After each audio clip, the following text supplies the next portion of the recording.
teman-teman semuanya, kenalkan nama saya Farah Ulayana Ziah dengan NIM 43040250143. Jadi di video ini saya akan membahas tuntas tentang materi yang saya sudah pelajari selama tengah semester ini, yaitu berjumlah 7. Nah, video ini disusun guna memenuhi tugas ujian tengah semester pada mata kuliah Psikologi Islam yang diampu oleh Bapak Agus Hirmawan. Selamat menyaksikan.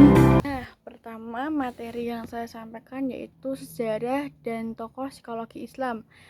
Jadi kita akan membahas sejarah dan tokohnya psikologi.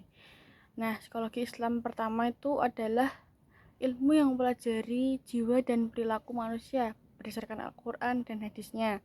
Jadi pendekatan tidak hanya ilmiah, tapi juga menyentuh sisi spiritualnya. Dalam Islam, manusia itu bersifat multidimensional, artinya kita tidak hanya terdiri dari tubuh saja, tapi juga memiliki akal, jiwa, hati, dan ruh. Semua unsur ini saling berkaitan dan mempengaruhi perilaku manusia. Kalau kita lihat dari sejarah, konsep psikologi sudah ada sejak zamannya Nabi Muhammad SAW melalui wahyu yang menjelaskan tentang jiwa, hati, dan perilaku manusia. Nah, kemudian pada masa kejayaan Islam, para ulama mulai mengembangkan kajian ini secara ilmiah. Jadi perkembangannya itu ada dua. Pertama, fase tasawuf dan ilmu kalam yang lebih fokus pada penyucian jiwa dan spiritualitasnya.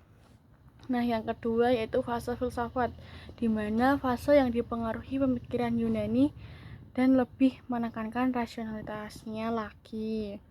Nah, ada beberapa konsep utama dalam psikologi Islam, yaitu nafs. Nafs yaitu dorongan dalam diri manusia yang mengarah ke kebaikan ataupun keburukan. Yang kedua yaitu hati, yang sebagaimana pusat keimanannya pada manusia.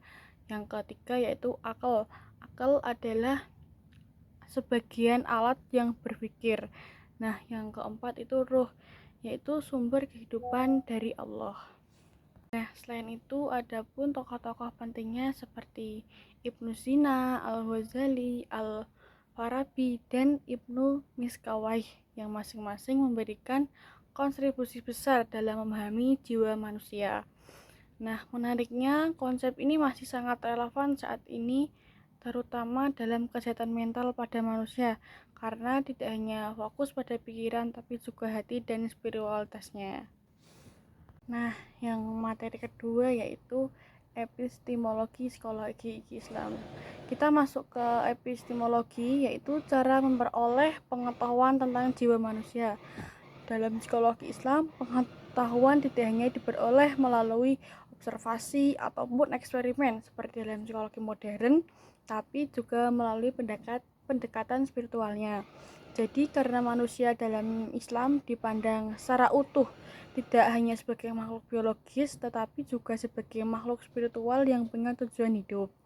Nah, psikologi modern memang berkembang pesat, tetapi ada beberapa keterbatasan. Misalnya itu sering tidak membahas atau tidak memiliki tujuan hidup hanya secara mendalam dan kurang menyinggung hubungan manusia dengan Tuhannya. Nah, dalam psikologi Islam ada 3 sumber utama pengetahuannya, yaitu ada wahyu, yaitu Al-Quran dan hadis sebagaimana kebenaran mutlak. Nah, yang kedua yaitu rasio, yaitu kemampuan berpikir logis. Nah, yang ketiga yaitu pemahaman batin yang muncul dari kedekatan dengan Allah. Nah, dari sini munculnya implikasi bahwa kesehatan mental bukan hanya soal bebas dari stres, tapi juga lebih dalam lagi, yaitu ketenangan hati. Nah, tujuan pada akhirnya itu mencapai kebahagiaan sejati, bukan hanya di dunia dan tapi juga di akhirat. Nah, selanjutnya yang materi ketiga, yaitu manusia dalam Islam. Dalam Islam, manusia adalah makhluk yang sangat mulia banget dan memiliki tanggung jawab sebagai khalifah di bumi. Al-Quran menyebut manusia dengan beberapa istilah, yaitu ada 3, Al-Insan, Al-Bashar, dan Al-Nas. Al-Insan itu menekankan kemampuan berpikir, sedangkan Al-Bashar menekankan aspek fisiknya. Nah, yang Al-Ans ini menekankan aspek sosial.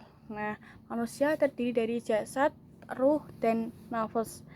Nafas sendiri memiliki tingkatan mulai dari yang cenderung pada keburukan hingga yang mencapai ketenangan. Nah, hal ini menunjukkan bahwa manusia selalu berada dalam proses perkembangan dan memperbaiki dirinya sendiri. Nah, selanjutnya yaitu keempat, struktur dan dinamika kepribadian. Nah, kepribadian dalam Islam terbentuk dari interaksi antara qalb, akal, dan nafas. Nah, qalb berperan sebagai pusat kendali. Akal membantu mempertimbangkan, sedangkan nafas memberikan dorongan. Nah, dalam kehidupan sehari-hari, ketiga unsur itu saling berpengaruh. Kalau nafas lebih dominan, seseorang bisa cenderung mengikuti hawa nafsunya, tapi kalau qalb dan akal sangat kuat, maka perilaku akan lebih terarah lagi, bukan sembarangan. Nah, karena itu Islam mengajarkan tazkiyatun nafas, yaitu proses menyucikan jiwa agar menjadi lebih baik. Nah, yang selanjutnya yaitu motivasi dan fitrah manusia. Dalam Islam, setiap manusia memiliki fitrah, yaitu potensi dasar untuk beriman dan berbuat baik. Namun, fitrah ini bisa tertutup oleh lingkungan, kebiasaan, atau hawa nafsu. Motivasi dalam Islam tidak hanya untuk mencapai kesuksesan dunia, tapi juga mendapatkan ridho dari Allah Subhanahu wa Ta'ala. Nah, konsep maqasid syariah ini membantu mengarahkan hidup manusia agar tetap seimbang dengan menjaga agama, jiwa, akal, dan keturunannya, dan sekalipun harta juga. Nah, yang keenam yaitu pertumbuhan dan perkembangan. Dalam Islam, pertumbuhan dan perkembangan manusia terjadi secara bertahap dan menyeluruh, tidak hanya fisik, tapi juga mental, sosial, dan spiritualnya. Nah, fase kehidupan dimulai dari dalam kandungan, kemudian bayi, anak-anak, remaja, hingga dewasa. Setiap fase memiliki tugas perkembangan masing-masing dan dipengaruhi oleh faktor genetik, lingkungan, serta kehendak Allah. Nah, yang ketujuh yaitu kecerdasan, belajar, dan mimpi. Dalam psikologi Islam, kecerdasan tidak hanya diukur dari IQ saja, tapi juga mencakup kecerdasan emosional dan spiritualnya. Nah, belajar dipandang sebagai proses yang sangat penting, bahkan termasuk ibadah pun juga termasuk prosesnya. Nah, tujuan belajar bukan hanya mengetahui, tetapi juga mengamalkan dan memperbaiki diri.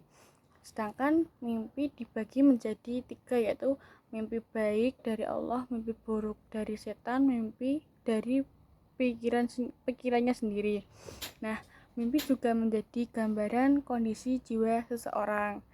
Nah, kesimpulannya dari semua pembahasan ini, kita memahami bahwa psikologi Islam memberikan pandangan yang lebih utuh tentang manusia, tidak hanya melihat dari sisi ilmiah, tapi juga spiritualnya, sehingga membantu kita memahami diri sendiri, menjaga kesehatan mental, dan menjalani hidup dengan lebih bermakna. Nah, tadi sudah selesai materi 7 materi yang memenuhi tugas ujian tengah semester. Jika penyampaian saya ada salah kata ataupun kata yang tidak sengaja saya ucapkan, saya mohon maaf. Wabillahi taufiq wal hidayah. Wassalamualaikum warahmatullahi wabarakatuh.